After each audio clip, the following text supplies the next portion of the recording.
Hello ಗುರು, ನಮಸ್ತೆ. ಎಕ್ಸ್ಪಲ್ಸ್ 200ಗೆ oil change, air filter ಎಲ್ಲ ಹೊಸದು ಹಾಕ್ಸ್ತಾ ಇದ್ದೀನಿ.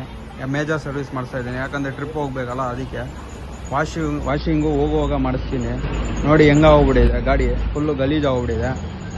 ಮಣ್ಣು ಬಿದ್ದೋಗ್ಬಿಟ್ಟು ಜಾಸ್ತಿ ಗಲೀಜಾಗೋಗ್ಬಿಟ್ಟಿದೆ. ಹೋಗುವಾಗ ವಾಷಿಂಗ್ ಮಾಡಿಸ್ತೀನಿ, ಪಕ್ಕ ಮಾಡಿಸ್ತೀನಿ. ಯಾಕಂದರೆ ಹಿಂಗೆ ಹೋದರೆ ಚೆನ್ನಾಗಿರಲ್ಲ. ಬಂದಮೇಲೆ ಫುಲ್ ಗಲೀಜಾಗ್ಬಿಡುತ್ತೆ. ನೋಡ್ಕೊಬೋದು ಹೆಂಗಿದೆ ಅಂತ.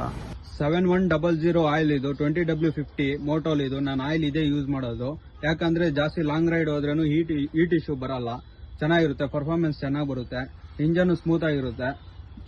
ನೀವು ಒಂದ್ಸರಿ ಟ್ರೈ ಮಾಡಿ, ಚೆನ್ನಾಗಿರುತ್ತೆ ಆಯಿಲ್ ಇದು. ನೋಡ್ಬೋದು ಆಯಿಲ್ ನೋಡಿ ಹೆಂಗಿದೆ, ಇದು ಸಖತ್ತಾಗಿರೋದು ಆಯಿಲು, ಚೆನ್ನಾಗಿದೆ ನೋಡಿ. MRP ನೋಡ್ಬೋದು, 1225 ರೂಪಾಯಿ ಇದು. ಒಂದು ಹಳೆ ಏರ್ ಫಿಲ್ಟರ್ ಇದು ಗಾಡಿ ತಂದಾಗಿಂದ ಇದು 3ನೇದು ಏರ್ ಫಿಲ್ಟರ್ ಹಾಕಿರೋದು. ಇದು ಕ್ಲೀನ್ ಮಾಡಿ ಹಾಕಿದ್ರೆ ನಡೆಯುತ್ತೆ, ನನಗೆ ಇಷ್ಟ ಇಲ್ಲ ಇದು ಹಾಕೋದಕ್ಕೆ, ಅದಕ್ಕೆ ನಾನು ಹೊಸದು ಹಾಕ್ತಾ ಇದ್ದೀನಿ ಏರ್ ಫಿಲ್ಟರು. ಇದು ನೋಡಿ, ಹೀರೋ ಕಂಪ್ನಿದು, ಜೆನ್ಯೂನ್ ಸ್ಪೇರ್ ಪಾರ್ಟ್ಸ್ ಇದು ರೇಟ್ ಬಂದು 235 ರೂಪಾಯಿ ಬೀಳುತ್ತೆ. ಎಕ್ಸ್ಪಲ್ಸ್ ಇದೆ ಇದು, 2 ಇದು ನನ್ನ ಗಾಡಿ ಇದು. ನೋಡ್ಕೊಳ್ಳಿ ಹೆಂಗಿದೆ ಇದು, ಹಿಂಗಿದೆ ಇದು. ನೋಡ್ಕೊಬೋದು ಏರ್ ಫಿಲ್ಟರ್ ಹಾಕ್ತಾ ಇದ್ದೀನಿ.